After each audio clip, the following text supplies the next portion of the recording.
Class 12th mathematics के इस video में हम लेकर चलेंगे मिसलेनियस एक्सरसाइज चैप्टर 6 के क्वेश्चन नंबर 11। तो क्वेश्चन नंबर 11 से अपने वीडियो की शुरुआत करते हैं। तो चलिए देखते हैं क्वेश्चन नंबर 11 है क्या। क्वेश्चन नंबर 11 है मैक्सिमम मिनिमा का ही पार्ट है।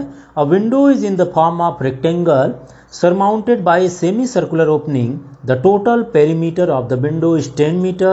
So find the dimension of the window to admit maximum light through the whole opening. Question number 11 miscellaneous का है, आप ध्यान दीजिएगा। तो ये मिसलेनियस में मैक्सिमा मिनिमा क्वेश्चन है। एक दिया है इसमें क्वेश्चन में क्या है कि एक विंडो है जो कि is in the form of rectangle है, surmounted by semicircular opening है। मतलब एक रेक्टेंगल बना लीजिए।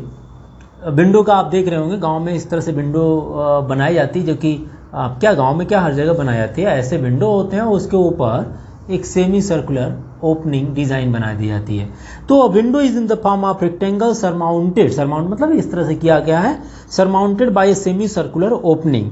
The total perimeter of the window, ये देखिए गिवन क्या है, गिवन आपके पास है टोटल पेरीमीटर।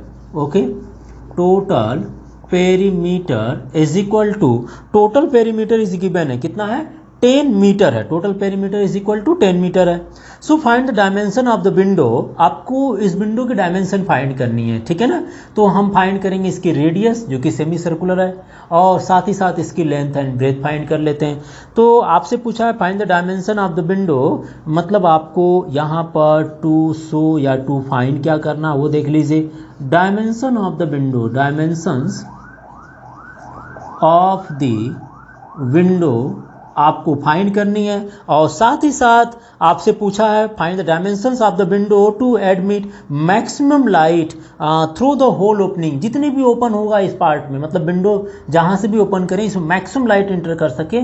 इसका मतलब मैक्सिमम लाइट एंट्री करेगी तो यहाँ से और यहाँ मिलकर एंट्री करेगी। इसका मतलब यह हुआ कि हमें जो है एरिया ऑफ, जो विंडो की एरिया जो निकलेगी वो मैक्सिमाइज करनी है। क्योंकि देखिए जो लाइट एंटर करेगा, जो लाइट एंटर करेगा वो एरिया को ही तो कवर करेगा। जितनी एरिया बड़ी होगी उतनी इसमें क्या होगा, लाइट ज़्यादा जाएगी, खिड़की से ज़्यादा प्रकाश आएगा। तो इसका मतलब है कि एरिया ऑफ विंडो को मैक्सिमाइज करनी है, और जब मैक्सिमाइज करेंगे तो उसी समय डायमेंशन ऑफ द विंडो भी निकल आएगा, ठीक है ना। तो ये कंडीशन दी गई थी। तो चलिए शुरुआत करते हैं, ये तो मैंने आपको बताया था। अब आप इसमें देखिए ज़रा ध्यान से, अगर हम मान लेते हैं कि यहाँ पर ये टोटल इसकी लेंथ ऑफ रेक्टेंगल शेप का हमने 2x सपोज कर लेते हैं, और इसको हम y मान लेते हैं, ठीक है ना। ये y सपोज कर लीजिए। तो अगर ये 2x होगा और यहाँ से इसका सेंटर मान लेते हैं, ये मान लीजिए हाफ पार्ट है या सेंटर हो गया इस सेमी सर्कुलर का, तो ये जो लेंथ होगी वो x हो जाएगी, और ये भी लेंथ x होगी ना। तो इसका मतलब रेडियस आप बात कर सकते हैं, तो रेडियस आ जाएगी। रेडियस कितनी होगी इसकी, रेडियस ऑफ सेमी सर्कल, जो सर्कल है उसका रेडियस x हो जाएगा, और इसकी जो टोटल लेंथ है वही इसका डायमीटर बना दे रहा है, ठीक है ना। और ये क्या होगा, y हो जाएगा। ओके, तो अगर हम बात करें कि what is the perimeter, 10 given है, तो पेरीमीटर ऑफ दिस विंडो कितना हो जाएगा, perimeter of rectangular, perimeter of window निकाल लीजिए, perimeter of window which is equal to, आप लिख लीजिए पेरीमीटर ऑफ रेक्टेंगल, या आप लिख दीजिए डायरेक्टली लिखिए, क्या लिखेंगे, देखिए पेरीमीटर का मतलब होता है आउटर सरफेस को, पूरे जो एरिया होगा उसको, आउटर सरफेस की जो लेंथ होती है उसको ऐड कर दीजिए। मतलब हम ऐड करेंगे this plus this plus this plus circumference add कर देते हैं। सरकमफ्रेंस मतलब semi circumference, circumference of semi circle हो जाएगा। तो यहाँ पर हम ऐड कर देते हैं y प्लस, हमें लिखना नहीं पड़ेगा ज़्यादातर, plus 2x and plus y, और plus this part which is equal to circumference of semi circle, है ना, circumference of semi circle, circumference of semi circle. तो इसको अगर हम मान लीजिए perimeter of the window is given 10 metre है, यहाँ लिख दीजिए 10 which is equal to y plus y कितना होगा, 2y plus 2x and plus circumference of semi circle, circle का सरकमफ्रेंस 2 पाई आर होता है, तो सेमी सर्कल का पाई आर हो जाएगा, और रेडियस x है तो टोटल जो आ जाएगा वो पाई x आ जाएगा। यही ना होगा, circumference of semi circle, pi r उसका सरकमफ्रेंस होगा सेमी सर्कल का, और आर रेडियस यहाँ पर x दे दिया इसलिए पाई x हो गया। आप चाहें तो यहाँ से y निकाल लीजिए, x निकाल लीजिए। तो चलिए यहाँ से y की वैल्यू निकाल लेते हैं ना।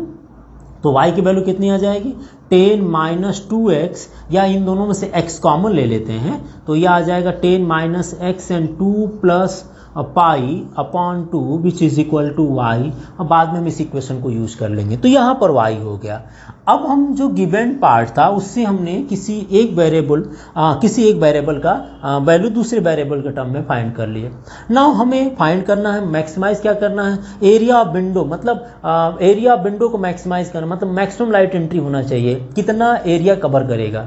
तो ऐसे केसेस में हम निकालेंगे area of window which is equal to area of rectangle plus area of semi circle, है ना।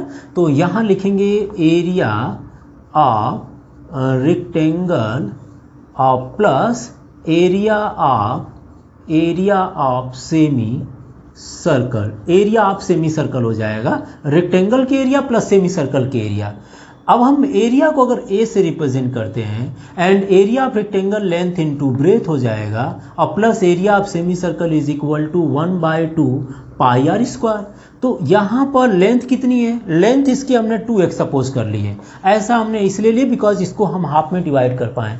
तो length is equal to 2x into breadth is equal to y 1/2 pi and radius is equal to x है, सो ये आ जाएंगे पाई 1/2 पाई x square. अब आप ये वन वेरिएबल बनाने के लिए आप कीजिए क्या, y की वैल्यू पुट कर लीजिए, y is equal to 10 minus x 2 plus pi upon 2 है।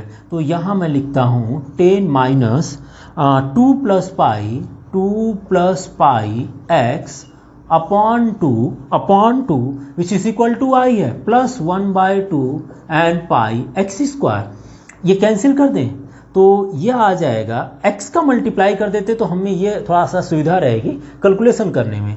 तो x into 10 is equal to 10x and ये x आप मल्टीप्लाई कर रहे हैं इससे, तो ये आ जाएंगे minus 2x square and minus pi x square and plus 1/2 pi x square. देखिए हमने x का मल्टीप्लाई इससे and next 2 pi and 2x and pi x हो जाएगा और x का मल्टीप्लाई कर देंगे तो 2x square and pi x square हो गया। इन दोनों को और थोड़ा सिंप्लीफाई कर लेते हैं। So a is equal to 10x minus 2x square and minus half pi x square आ जाएगा, ठीक है ना। और ये नेगेटिव पार्ट है तो 1 में से हाफ गया तो आपके हाफ पाई एक्स स्क्वायर आ जाएंगे।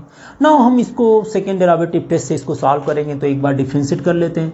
Now d a by d x which is equal to कितना आएगा 10 minus 4x minus 2 pi x upon 2 cancel कर लें तो यह आ जाएगा 10 minus 4x minus pi x. Okay, once again अगर इसको डिफ्रेंशिएट करते हैं d2a upon dx2 which is equal to 0 minus 4 and minus pi, और आप देख भी रहे हैं कि ये नेगेटिव वैल्यू आ भी जा रहा, तो कांस्टेंट के वैल्यू जो आ रही है वो नेगेटिव में आ रही है। देखिए 4 प्लस पाई एंड माइनस में आ रहा, तो सेकेंड डेरिवेटिव वैसे भी माइनस में होने का मतलब होगा कि एरिया मैक्सिमम हो गई। तो हम पॉइंट को देख लेते हैं किस पॉइंट पर एरिया मैक्सिमम होगी। So d a by d x is equal to 0 and d a by d x is equal to कितना है 10 माइनस 4x है, तो पुट कर लीजिए 10 minus 4x minus pi x is equal to 0 और x common ले लेते हैं, माइनस x कॉमन लेते हैं तो यहाँ बच जाएगा 4 plus pi is equal to minus 10। So x is equal to 10 upon pi plus 4, x is equal to 10 upon pi plus 4, तो हम लिख सकते हैं 8x is equal to 10 upon pi plus 4 पर x is equal to 10 upon pi plus 4 पर second derivative d2a upon dx2 which is equal to already minus है तो ये लेस देन 0 हो गया, यहाँ लिख दीजिए। So area is maximum here, area is maximum at x is equal to 10 upon pi plus 4 हो गया, 10 अपॉन पाई प्लस 4। तो यहाँ पर एरिया आपकी मैक्सिमम हो गई। नाउ आपसे पूछा था कि एरिया मैक्सिमम करने के साथ ही साथ find the dimension, dimension find करने इसकी कितनी लेंथ और ब्रेथ रखी जाए ताकि यहाँ पर मैक्सिमम लाइट इसमें एंट्री कर सके, ठीक है ना। तो ऐसे केसेस में हमें x की वैल्यू फाइंड कर लिए तो y की वैल्यू भी फाइंड कर लेते, बिकॉज x निकलने पर टोटल लेंथ निकल आएगी और ब्रेथ y निकाल लेते हैं तो ब्रेथ निकल जाएगी और रेडियस जितनी है वो x है तो ऑलरेडी रेडियस फाइंड किया गया है। तो यहाँ पर हम नेक्स्ट करेंगे, नेक्स्ट पार्ट लेकर चलते हैं y की वैल्यू फाइंड करने के लिए, ठीक है ना। और y की वैल्यू हमने यहाँ पर अपने पास रखे भी थे कि उस इक्वेशन नंबर 1, तो हम उस इक्वेशन को यूज कर लेते हैं। और आई थिंक ये आपने कंप्लीट नोट कर लिए होंगे, तो मैं इस फिगर को रब कर देता हूँ, ठीक है। चलिए अब हम फाइंड करते हैं y की value. So y is equal to, देखिए 10 माइनस x के प्लेस पर आप वैल्यू पुट कर लीजिए, 10 upon pi plus 4 in bracket 2 plus pi upon कितना हो जाएगा, 2 आ जाएंगे। एलसीएम ले लीजिए, y is equal to now 10 into pi and 10 into 440 minus कितना होगा 20 minus 10 pi upon 2 into pi plus 4। So 10 pi to 10 pi cancel, और 40 माइनस 20 इज इक्वल टू कितना आ जाएगा, 40 माइनस 20 20 आ जाएगा। तो 20 upon 2 and pi plus 4 which is equal to 10 upon pi plus 4 आ गया, 10 अपॉन पाई प्लस 4 हो गया। सो लेंथ आपसे अगर डायमेंशन पूछा है तो length is equal to 2x and x is equal to 10 upon 4 plus pi which is equal to 20 upon 4 plus pi. अगर ये मीटर में दिया होगा तो मीटर में रखेंगे, तो ये इतना मीटर हो जाएगा, इसकी लेंथ हो जाएगी। और इसकी वाइड या ब्रेथ पूछा है, तो ब्रेथ हम निकाल लेते हैं कितनी होगी इसकी, और breadth which is equal to y is equal to 10 upon pi plus 4 हो गया। एंड रेडियस अगर आपको निकालना सेमी सर्कुलर के लिए, तो रेडियस को हमने x से रिप्रेजेंट कर लिए हैं, which is equal to also 10 into pi 10 upon pi plus 4 हो जाएगा। इतने मीटर हमारे पास इसके डायमेंशंस आ गए हैं, तो ये डायमेंशन की लेंथ हो गई, ठीक है ना। और वहाँ पर हमने एरिया को मैक्सिमाइज कर दिया। तो क्वेश्चन कंप्लीट हो गया है, मेरे हिसाब से कोई प्रॉब्लम नहीं है। तो एक बार आप क्वेश्चन नंबर 11 को नोट करिए, एक बार नोट कर लीजिए, मैं रब करके चलता हूँ क्वेश्चन नंबर 12 की तरफ, ठीक है। तो चलिए क्वेश्चन नंबर 12 भी चलते हैं, एक कंप्लीटली आप इसको पहले एक बार देख लीजिए। क्वेश्चन नंबर 12 से, क्वेश्चन नंबर 12 हमारा है, a point on the hypotenuse of a triangle is it a distance of a triangle is it a distance A and B from the side of the triangle so that the length of the hypotenuse is a to the power 2 by 3 plus b to the power 2 by 3 and whole to the power 3 by 2। Condition दिया है, एक triangle है जो कि hypotenuse, triangle की जो hypotenuse है उस पर कोई पॉइंट है जो कि distance a and b from the side of the triangle है। आप जान सकते हैं कि अगर ट्रायंगल आपका बना हुआ है और जिसमें हाइपोटेनस बना हुआ है, तो जाहिर सी बात है वो राइट एंगल ट्रायंगल बनेगा ही। ये 90 डिग्री का हमने एक ट्रायंगल ले लिया, ठीक है ना। इसमें से जो इस हाइपोटेनस, ये हाइपोटेनस हुआ, इस पर एक पॉइंट मान लेते हैं वो पॉइंट हमारे पास P है या O मान लीजिए, और यहाँ से जो पॉइंट P है, इस पॉइंट की इस साइड से डिस्टेंस A गिवन है और इस साइड से डिस्टेंस B है। मतलब यहाँ से लेकर यहाँ तक की डिस्टेंस B है और यहाँ से यहाँ तक की डिस्टेंस A दिया, ऐसा कह रहा है। इस ट्रायंगल का नाम दे देते हैं A B C D and E। चलिए, तो BP is equal to B है और P से लेकर D तक की डिस्टेंस A है। आपको शो करना है कि so that the minimum length of hypotenuse, मतलब A की जो लेंथ होगी, मान लेते हैं इसकी लेंथ को हमने L से रिप्रेजेंट कर दिया, तो आपको शो करना है क्या, लिख लेते हैं to show minimum length. Minimum मतलब सबसे पहले लेंथ मिनिमाइज करनी है, लेंथ क्या करनी है, मिनिमाइज करनी है, तो मिनिमम बनानी है। और साथ ही साथ लेंथ आपका होना चाहिए a to the power 2 by 3 plus b to the power 2 by 3 and whole to the power 3 by 2। ये आपको प्रूव करना है, ये शो करना है, ठीक है ना। तो गिवन कंडीशन रिगार्डिंग ए और बी बस यही दिया है, बाकी सब चीज़ें तो हमें लेंथ में इक्वेशन बनानी है, लेंथ के टर्म में फंक्शन बनानी है और उसी को हमें मिनिमाइज करनी है। तो चलिए स्टार्ट करते हैं। लेंथ के टर्म में हम सबसे पहले फंक्शन बनाते हैं। कैसे बनेगा, देखिए हम सपोज कर लेते हैं ये एंगल हमारे पास थीटा है। क्या मान लिया, एंगल थीटा सपोज कर लिए। जब ये एंगल थीटा होगा तो ये भी थीटा होगा, ये एंगल थीटा है तो ये भी थीटा होगा। क्यों थीटा होगा भाई, देखिए अगर हम P को थोड़ा सा यहाँ लिख दें तो इस लाइन को डॉटेड से इंक्रीज करते हैं, और ये लाइन देखिए, ये लाइन आपकी इस लाइन को कट करते हुए चल रही है। मतलब ये हुआ कि दो लाइन है, उसको एक लाइन कट कर रही है जिसको ट्रांसवर्सल लाइन बोलते हैं, तो ये एंगल करस्पॉन्डिंग एंगल हो जाएगा। ये एंगल आपके क्या होंगे, करस्पॉन्डिंग एंगल होते हैं। ये एक एक्सटीरियर में हो, एक इंटीरियर में हो, या एक इंटीरियर में हो दूसरा एक्सटीरियर में हो, तो करस्पॉन्डिंग एंगल हो जाते हैं। तो मैं कह सकता हूँ कि ये angle E is equal to angle APB, क्योंकि ये theta is equal to theta corresponding हो जाएगा। उसके बेसिस पर मैं ये साइड और ये साइड निकालूंगा थीटा के टर्म में। तो करिए कैसे निकलता है, पहले वो देख लीजिए आप, ठीक है ना। चलिए हम यहाँ पर सोल्यूशन की बात कर रहे हैं। सोल्यूशन में let angle AEC is equal to theta, angle AEC is equal to theta, so angle AEC is equal to angle APB which is equal to theta, because corresponding angle बन जाएंगे, ठीक है ना, करेस्पॉन्डिंग एंगल बन रहे हैं। APB is equal to theta हो गया। नाउ ये साइड, अब ट्रायंगल चलते हैं लेकर, चलिए लिख देते हैं। इन ट्रायंगल PDE में, इन ट्रायंगल PDE की बात कर रहे हैं, PDE में ये साइड पता है और आपको ये साइड पता करना, मतलब P/PD क्या पता करना भाई, P पता करना। P कौन सा, ये लेंथ, ठीक है ना, और PD आपको गिवन है, PD is equal to A है।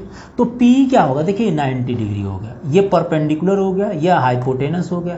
तो अगर आपको याद नहीं हो तो PBP/HSB से आइडिया लगा लीजिए, ठीक है ना।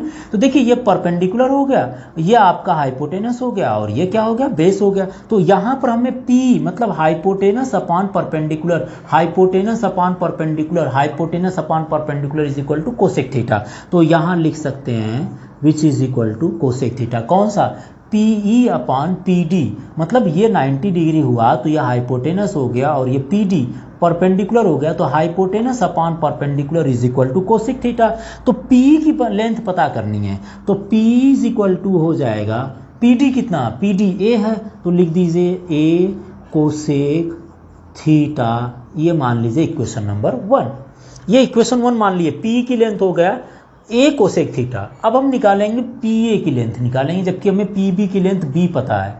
तो ऐसे में क्या कर सकते हैं हम इसको, हम लिखेंगे इन ट्रायंगल ABP में, ये 90 डिग्री हुआ, इन ट्रायंगल ABP में आप लिखिए PA 90 डिग्री की जस्ट सामने वाली साइड, ठीक है ना, अपॉन ये हो गया परपेंडिकुलर, तो ये क्या हो गया, ये बेस हो जाएगा। तो पर हाइपोटेनस अपॉन बेस, मतलब PA upon PB, hypotenuse upon base is equal to sec theta हो जाएगा, ठीक है ना। तो यहाँ लिख दीजिए sec theta. Now PA is equal to PB की लेंथ, देखिए P से लेकर B तक की डिस्टेंस B दिया है, तो यहाँ लिख दीजिए B which is equal to sec theta. Now PA is equal to B sec theta. ये इक्वेशन नंबर 2 हो गया, ठीक है। अब हम इसकी लेंथ हमें मिनिमाइज करनी है, मतलब A is equal to, now A is equal to P plus AP या PA, और लेंथ A को हमने क्या मान ली, L से रिप्रेजेंट कर रहे हैं। मान लीजिए L एक फंक्शन है, आप चाहो तो इसको कैपिटल L मान लीजिए, लेंथ को कैपिटल L से रिप्रेजेंट करिए, बिकॉज ये फंक्शन हो जाएगा। और P की लेंथ जो है P is equal to A cosec theta है, और PA एक P सेक थीटा है, तो ये हो जाएगा A cosec theta plus B sec theta. Now ये एक फंक्शन हो गया थीटा के टर्म में, L एक फंक्शन हुआ, और इसी को हमें क्या करना, मिनिमाइज करनी है, और साथ ही साथ इस लेंथ की जो वैल्यू, ये पूरी जो लेंथ आनी चाहिए वो A के पावर 2/3 प्लस B के power 2/3 and whole to the power 3/2 लाना है। तो सबसे पहले इसको मिनिमाइज करेंगे, तो इसका मतलब यहाँ पर A और B कांस्टेंट है, थीटा वेरिएबल है, तो पूरे फंक्शन को थीटा के टर्म में डिफ्रेंशिएट करने वाले हैं। तो चलिए लिखिए dl/d theta is equal to A, differentiation of cosec theta is equal to minus cosec theta into cot theta, और plus B sec theta into tan theta आ जाएगा, ठीक है ना। कैलकुलेशन थोड़ा लेंदी हो जा रहा है। अब आप इसको एक बार आप साइन कॉस में बदल देते हैं, थोड़ा इजी हो जाए, तो यह आ जाएगा A कॉट थीटा को लिख दीजिए cos theta upon sine theta into cosec theta को लिख दीजिए sine theta plus B tan theta को लिख दीजिए sine theta upon cos theta, और sec theta already cos theta होता है 1 अपॉन कॉस थीटा। तो यहाँ से dl upon d theta is equal to minus कितना आ जाएगा, a cos theta upon sine square theta plus b sine theta upon cos square theta, ठीक है ना। और इस बार एलसीएम ले लेते हैं थोड़ा सा और इसको सिंप्लीफाई कर लेते हैं, नहीं सिंप्लीफाई करेंगे तो बाद में करना पड़ेगा, तो चलिए यहीं रहने देते हैं, इसी को डिफ्रेंशिएट कर लेते हैं। मैक्सिमम मिनिमाइज तो करना है, मिनिमाइज तो करना ही होगा। एक बार आप इसको डिफ्रेंशिएट कर लेते हैं क्योंकि सेकेंड डेरिवेटिव कुछ लाइन तक हम फाइंड कर लें। तो now d2l upon d theta two which is equal to minus a and differentiation of whole term कौन सा, cos theta upon sine square theta, cos theta upon sine square theta and plus b common ले लेते हैं तो differentiation of theta d by d theta of sine theta upon cos square theta, sine theta upon cos square theta. तो ये आ जाएगा minus a and sign square theta, differentiation of cos theta is equal to minus sine theta and minus cos theta लेते हैं तो ये आ जाएगा 2 sine theta cos theta upon sine to the power 4 theta plus b। अब इसको differentiate करना है तो यह आ जाएगा कॉस स्क्वायर थीटा, साइन का डिफ्रेंशिएशन कॉस थीटा हो गया, ठीक है ना, साइन का differentiation cos theta minus sine theta, तो कॉस स्क्वायर का हो जाएगा कितना, माइनस माइनस प्लस कर देते हैं, कॉस स्क्वायर का हो जाएगा 2 cos theta and sign theta और अपॉन कॉस स्क्वायर का डिफ्रेंशिएशन मतलब डिनोमिनेटर का स्क्वायर हो जाता तो कॉस के पावर 4 हो जाएगा। लेंदी है थोड़ा सा, ध्यान दीजिएगा, है ना।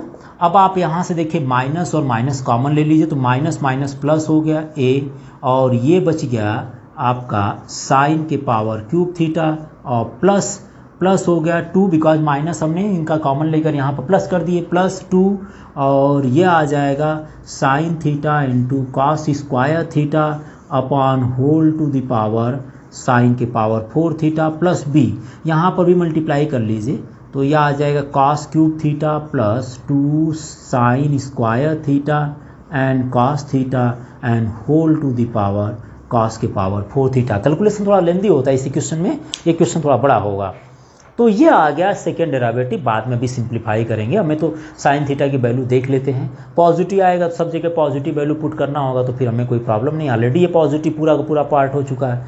तो पहले हम सेकेंड डेरिवेटिव से हम वैल्यू फाइंड कर लेते हैं। क्या फाइंड करेंगे, फर्स्ट डेरिवेटिव से थीटा के पॉइंट फाइंड कर लेते हैं। तो चलिए अब इसको हमें मिनिमाइज करना है, इस फिगर को मैं रब कर देता हूँ और मुझे लेंथ पता करनी है तो लेंथ इज इक्वल टू हमारे पास लेंथ इज इक्वल टू ये हो गया, इसमें वैल्यू पुट कर लेंगे तो ये पूरा पार्ट रब कर देते हैं, हमें इसकी ज़रूरत नहीं। आई थिंक आपने भी नोट कर लिए होंगे, क्वेश्चन बड़े हैं, थोड़ा ध्यान से इसको देखिएगा, कहीं प्रॉब्लम आए तो कमेंट बॉक्स में लिखकर आप पूछ लीजिएगा, ठीक है। नाउ नेक्स्ट हम चलते हैं, for any point d l upon d theta is equal to 0, so d l upon d theta is equal to 0 अगर करते हैं तो यहाँ से मिल जाएगा minus a cos theta upon sine square theta and plus b sine theta upon cos square theta is equal to 0। तो half half में इसको डिवाइड कर लेते हैं तो ये आ जाएगा a cos theta upon b sign square theta, मैंने इसको इधर भेज दिया समझ लीजिए, ठीक है ना, और यह आ जाएगा b sine theta upon cos square theta. Now अगर मल्टीप्लाई कर लेते हैं तो यह आ जाएगा cos क्यूब थीटा और यह आ जाएगा साइन क्यूब थीटा, तो यहाँ लिख लीजिए a cos cube theta is equal to b sine cube theta. तो यहाँ से मिल जाएगा a अपॉन ये क्यूब हो जाए a upon b is equal to, ये साइन इधर चला जाएगा तो कितना हो जाएगा, लिख देता हूँ मैं, यह आ जाएगा sine cube theta upon cos cube theta which is equal to tan cube theta. तो टेन थीटा कितना आएगा, tan theta is equal to a to the power 1/3 and b to the power 1/3। देखिए यहाँ से tan cube theta is equal to a upon b है, तो tan theta is equal to ये cube क्या होगा, होल टू द पावर 1/3 हो जाएगा। तो यहाँ हमने इसको a के पावर 1/3 प्लस अपॉन b के पावर 1/3 लिख दिया। अब यहाँ से आप बाकी यहाँ से जिसकी वैल्यू चाहिए, जैसे हमें चाहिए क्या, हमें चाहिए साइन और कॉस की वैल्यू चाहिए। अगर tan theta is equal to a to the power 1/3 and b to the power 1/3 है तो हम यहाँ से साइन थीटा और कॉस थीटा इसी से निकाल लें। कैसे, देखिए साइन थीटा कॉस थीटा कितना होगा, अगर ये थीटा मान लेते हैं और sine theta tan theta is equal to क्या होता है, परपेंडिकुलर अपॉन बेस हो जाता है ना, परपेंडिकुलर अपॉन बेस हो जाएगा। तो ये कितना होगा, हाइपोटेनस कितना हो जाएगा, इसका स्क्वायर हो जाएगा a टू द पावर 2/3 और इसका स्क्वायर हो जाएगा तो b के पावर 2/3 होगा ना। Hypotenuse square is equal to perpendicular का स्क्वायर, मतलब a के पावर 1/3 का square is equal to a के पावर 2/3 होगा ना। तो मैंने ये लिख दिया, और b के पावर 1/3 तो b के पावर 2/3 हो जाएगा। तो ये आ जाएगा। अब यहाँ से आप निकाल लीजिए साइन थीटा की value. Sine theta is equal to perpendicular upon पर PBP, परपेंडिकुलर अपॉन हाइपोटेनस लिख लीजिएगा। तो परपेंडिकुलर अपॉन हाइपोटेनस आ जाएगा a to the power 2/3 and b to the power 2/3, और cos theta is equal to base upon hypotenuse हो जाएगा। तो बेस की वैल्यू कितनी होगी, b के पावर 1/3 और हाइपोटेनस हो गया a के पावर 2/3 प्लस b के पावर 2/3। ठीक है, cos थीटा और साइन थीटा आ गया। नाउ हम ये वैल्यू अगर पुट करते हैं किसमें, सेकेंड डेरिवेटिव टेस्ट में पुट करते हैं। जरा देखिएगा, पुट तो नहीं करना है बट आपको शो करना होता है ना। तो यहाँ पर मैं चलता हूँ लेकर, ये लाइन मैं यहाँ नोट कर देता हूँ। L is equal to a cosec theta है और b cot theta, b sec theta है। ठीक है ना, हमें बाद में इसकी वैल्यू पुट करनी होगी। तो चलिए ये मैं रब कर दिया आप। ठीक है, क्वेश्चन थोड़ा सा बड़ा है, अब थोड़ा बड़ा है कि ज़्यादा बड़ा होगा, कैलकुलेशन ज़्यादा बड़ा है। इतना बड़ा क्वेश्चन अभी तक पेपर में आया नहीं, लेकिन फिर भी आप इसको जान लीजिएगा। ठीक है, अब हम क्या करना है, हमें इन सभी वैल्यू को पुट करना है किसमें, सेकेंड डेरिवेटिव में। Now d2l upon d theta 2 is equal to, देखिए ये पूरा है a, आप कितना भी कर लीजिए। देखिए साइन क्यूब थीटा है, साइन थीटा के प्लेस पर ये पूरी वैल्यू पुट कर दीजिए तो क्या आएगा, पॉजिटिव तो आएगा, बिकॉज ये पॉजिटिव है तो होल टर्म्स क्या होगा, पॉजिटिव होगा। तो आप यहाँ पर क्या करिएगा, आप लिखिएगा ओनली, देखिए sine cube theta and plus 2 sine theta cos square theta upon sine की power 4 theta and plus b कितना है, cos cube theta plus 2 sine square theta cos theta upon cos के power 4 theta is greater than 0 when लिख दीजिएगा, when sine theta is equal to this one, when sine theta is equal to this one a to the power 2/3 and b to the power 2/3 and cos theta is equal to b to the power 1/3 and यहाँ पर आ जाएगा b to the power 2/3। तो इस point पर इसकी value greater than 0 होगी। आपको भी पता है कि ये पॉजिटिव तो पूरा ग्रेटर देन 0 आ गया, तो इसका मतलब हो गया सो लेंथ इज मिनिमाइज हो गया, लेंथ इज क्या हो गया, मिनिमाइज। हाइपोटेनस की लेंथ को हमने मिनिमम शो कर दिया। अब हमें इसकी लेंथ जो लानी है L इज इक्वल टू क्या लानी थी, हमें लानी है a to the power 2/3 plus b to the power 2/3 and whole to the power 3/2। तो इसका मतलब हम इसमें कोसेक थीटा और सेक थीटा के प्लेस पर वैल्यू पुट कर देंगे तो लेंथ की जो वैल्यू लानी है a टू द पावर 2/3 वो हम ला सकते हैं। तो अब हम चलेंगे, इसके लिए क्या करेंगे, हम इसमें कोसेक और सेक की वैल्यू निकाल कर पुट कर देते हैं। तो आपने ये लाइन नोट कर लिए होंगे, मैं यहाँ पर इसको रब कर देता हूँ। अभी भी कैलकुलेशन थोड़ा बड़ा होगा तो ध्यान से इसको देख लीजिएगा। हम यहाँ पर वैल्यू नहीं पुट किए हैं साइन और कोसेक की, चाहे तो आप पुट कर सकते हैं लेकिन बहुत बड़ा लिखना हो जाता है तो मैंने इसीलिए लिख दिया। ठीक है, अब साइन और कोसेक है, ठीक है ना। अब देखिएगा जरा ध्यान से। नाउ नेक्स्ट लेंथ को मिनिमाइज कर दिए। अब L is equal to a cosec theta है तो a हो गया, और कोसेक थीटा की वैल्यू देखिए, साइन थीटा अगर a to the power 1/3 and whole to the power this है तो साइन का अपोजिट कोसेक हो जाता है। तो cosec theta that means this upon this हो जाएगा। Sine theta is equal to this upon this है तो कोसेक साइन का अपोजिट होता है, तो cosec is equal to this upon this, मतलब दिस अपॉन दिस, मतलब यहाँ कोसेक के प्लेस पर आप रख दीजिए a to the power 2/3 plus b to the power 2/3 and whole to the power 1/3, whole upon 1/3। ठीक है ना, हमने इसको अपोजिट में लिख दिया। उसी तरह से b सेक थीटा है तो cos का वैल्यू ये हो गया और सेक का क्या होगा, इसका जस्ट रिवर्स हो जाएगा। तो ये हो जाएगा plus b under root a to the power 2/3 plus b to the power 2/3 and whole upon 1/3। Now इन दोनों को कॉमन ले लीजिए तो length L is equal to under root a to the power 2/3 and b to the power 2/3 which where a upon a to the power 1/3 and b upon b to the power 1/3। ठीक है, तो length कितनी आ गई, under root a to the power 2/3 plus b to the power 2/3। यहाँ से देखिएगा आप चाहें तो इसको सॉल्व कर लीजिए, कैसे, a to the power 1 minus 1/3, यहाँ पर 1 सपोज कर लें, b to the power 1 minus 1/3। तो लेंथ कितनी आ जाएगी, under root a to the power 2/3 plus b to the power 2/3 and here is also a to the power 2/3 और plus b to the power 2/3। इनका difference आ जाएगा ना 1 minus 1/3 का। अब ये देखिए ये कैसे हो गया, ये अंडर रूट हो गया और ये कितना हो गया 1, ये दोनों सेम टर्म्स है, तो ये अंडर रूट 1/2 और ये कितना हो गया 1 है। तो हम इसको अगर ज्वाइंट में लिखना चाहें तो मैं लिख सकता हूँ, इसको लिख सकता हूँ 1 प्लस 1/2, बिकॉज अंडर रूट को 1/2 बोलते हैं और ये 1 हो गया, तो 1 प्लस 1/2 मिले कितना हो जाएगा, a to the power 2/3 and b to the power 2/3 and whole to the power 3/2। इतनी यूनिट आपकी लेंथ आ जाएगी। क्वेश्चन थोड़ा सा कॉम्प्लिकेट जरूर था लेकिन अच्छा क्वेश्चन है, ठीक है ना। आप देख सकते हैं कंप्लीटली मैंने यहाँ पर लेंथ की वैल्यू निकाल दी और लेंथ को मिनिमाइज कर दी। मैंने ये वैल्यू पुट नहीं किया, ये कैलकुलेशन बहुत ज़्यादा है, तो आप ये जरूर लिख सकते हैं कि ये पॉजिटिव इसलिए ऑलरेडी ग्रेटर देन 0 होगा, इसका मतलब लेंथ मिनिमम हो गई, ठीक है ना। तो एक बार क्वेश्चन को देख लीजिए, नोट कर लीजिए, चलते हैं अगले क्वेश्चन की तरफ।